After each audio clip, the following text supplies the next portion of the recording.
Hello everyone, स्वागत है आप सभी लोग का द बैंकर में। तो फ्रेंड्स, फाइनली जो है वो एसबीआई पीओ के मेंस एग्जामिनेशन कंडक्ट हो गए। मैं यदि बात करूं फ्रेंड्स अपने एक्सपीरियंस को लेकर के, सबसे पहले तो ऐसा मुझे शायद कभी देखने को नहीं मिला था कि एसबीआई पीओ या फिर किसी भी अदर एग्जामिनेशन के मेंस के बाद जितनी सन्नाटा इस मेंस में छाई है, वैसा मुझे कभी भी देखने को नहीं मिला था। यानी कि कोई स्टूडेंट्स एग्जामिनेशन दिए, मेरे भी जानने वाले नोन स्टूडेंट्स में से नहीं भी तो 15 से अबव स्टूडेंट्स मेंस के एग्जामिनेशन एसबीआई पीओ दिए थे, लेकिन उनके तरफ से कोई मैसेज और कोई कॉल नहीं, सिर्फ दो स्टूडेंट ने हिम्मत बांध करके किया। मेरे कमेंट, मेरे मैसेज पहुंचने के बाद भी उस स्टूडेंट्स की तरफ से कोई रिप्लाई नहीं आया। बस आया तो सर क्या ही बताऊं मैं।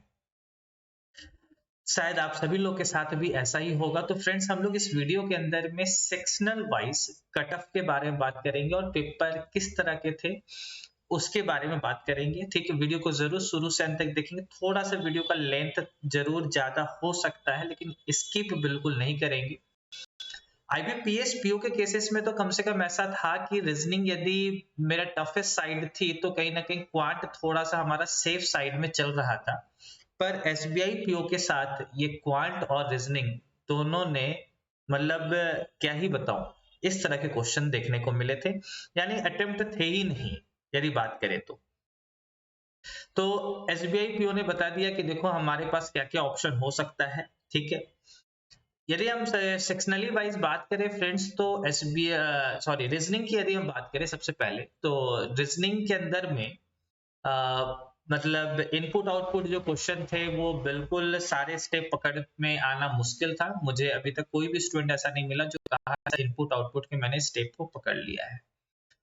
दूसरा, यदि हम बात करें तो पजल के लगभग 7 to 8 सेट के क्वेश्चन थे।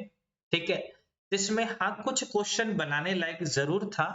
जैसे कि मैं आपको बता सकूं, आप यदि बनाए भी होंगे, मे बी आप ईयर बेस वाले क्वेश्चन को बनाना चाहे होंगे, तो वहां से आप बना सकते थे। शायद उससे 2 क्वेश्चन पूछे गए थे, कुछ स्टूडेंट ने बनाया भी है।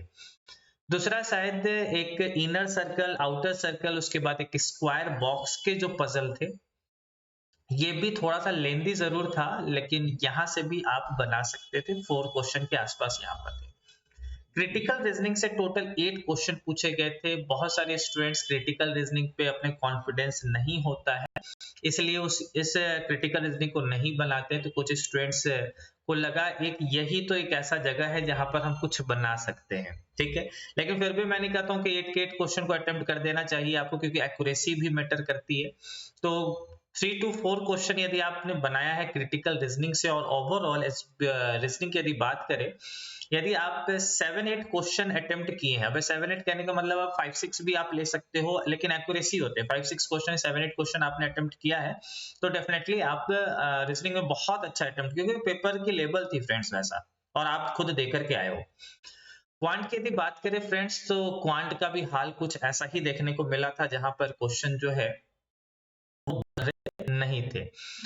थोड़ा सा शायद एक प्रोबेबिलिटी की जो क्वेश्चन थी, जिन लोगों को भी वो सेट मिला था प्रोबेबिलिटी का, शायद वो क्वेश्चन को बनाए होंगे, थोड़ा सा खुश हुए होंगे वहां पर। ठीक है, बाकी क्वांट के अंदर में भी ऐसा कुछ भी देखने को नहीं मिला था जहां से आप क्वेश्चन को अच्छे तरीके से बना सकते थे। यदि क्वांट की बात करें तो हम यहाँ पर सेफ साइड जो है, सेफ स्कोर अटेम्प्ट जो है, वो आपका 5 से लेकर 10 के बीच में विथ एक्यूरेसी आपने यदि बनाया है, तो डेफिनेटली आपने क्वांट में भी बहुत अच्छा अटेम्प्ट किए हो। यदि हम बात करते हैं यहाँ पर इंग्लिश की और जीए की, तो जीए बहुत सारे यूट्यूबर से आपने देखा, मैंने भी रिव्यू लिया, उसके बाद मैं ये वीडियो बहुत देर से बना रहा हूँ। डुएबल बता रहे हैं जीए, लेकिन जीए डुएबल नहीं था, ट्रिकी था जरूर क्वेश्चन। कुछ में आपको सब कुछ समझ में आ रहा, लग रहा पढ़ा हुआ है, लेकिन ऑप्शन ऐसा है ट्रिकी जहां पर आप टिक नहीं कर पा रहे हो। आप 2 को तो निकाल पा रहे हो, पर तीसरा आपको डाउट आ रहा है, तीसरा का सीक्वेंस क्या है। जैसे क्रिप्टो के क्वेश्चन थे, शायद वहां पर एक स्टूडेंट फंस रहे थे, सब लग रहा था पढ़ा हुआ है। मिनिस्ट्री के नाम कुछ ले रहे थे, सब कुछ लिख लेने के बाद, तो वो एक थोड़ा सा ज्यादा प्रॉब्लम, मतलब ट्रिकी थे क्वेश्चन, डुएबल आप इसको नहीं कर सकते। यदि हम चारों सेक्शन की बात करें, चारों सेक्शन में से सबसे जो डुएबल था, वो सेफ साइड जो था, वो आपका इंग्लिश था। और यदि मैं बताऊं फ्रेंड्स, खुद के भी एक्सपीरियंस पीओ के केसेस में हमेशा ऐसा देखने को मिला, जिस स्टूडेंट्स की इंग्लिश अच्छी है वो एग्जाम को लेकर के चले जाते हैं, क्योंकि वो बहुत ज्यादा मार्जिन से आगे निकल जाते हैं। अब जीए की यदि हम बात करें, जीए के हमने सेफ अटेम्प्ट के बारे में नहीं बात की, जीए यदि आपने 15 अटेम्प्ट किए हैं या उसे अबव अटेम्प्ट किए हैं विद एक्यूरेसी, तो आपका जीए बहुत अच्छा है। तो इंग्लिश की बात मैं कर रहा था, तो इंग्लिश जो है वो आपका ऐसा ही है। इंग्लिश बाकी चारों सेक्शनों में, यदि टोटल चारों सेक्शनों में बात करें तो इंग्लिश जो है वो बनाने लायक क्वेश्चन थे वहां पर, ठीक है। अब किसी स्टूडेंट्स ने एक्यूरेसी की वजह से वो 20 से बिलो अटेम्प्ट या 15 से 20 के बीच अटेम्प्ट किए हैं, तो कुछ स्टूडेंट्स जो है वो 25, 26, 27, 30 भी अटेम्प्ट करने वाले स्टूडेंट्स है। अब बात आता है कि कितने एक्यूरेसी के साथ बनाए। यदि एक्यूरेसी है और 30 अटेम्प्ट, 25 अटेम्प्ट किए हैं आपने, तो बहुत अच्छा अटेम्प्ट है आपका इंग्लिश में।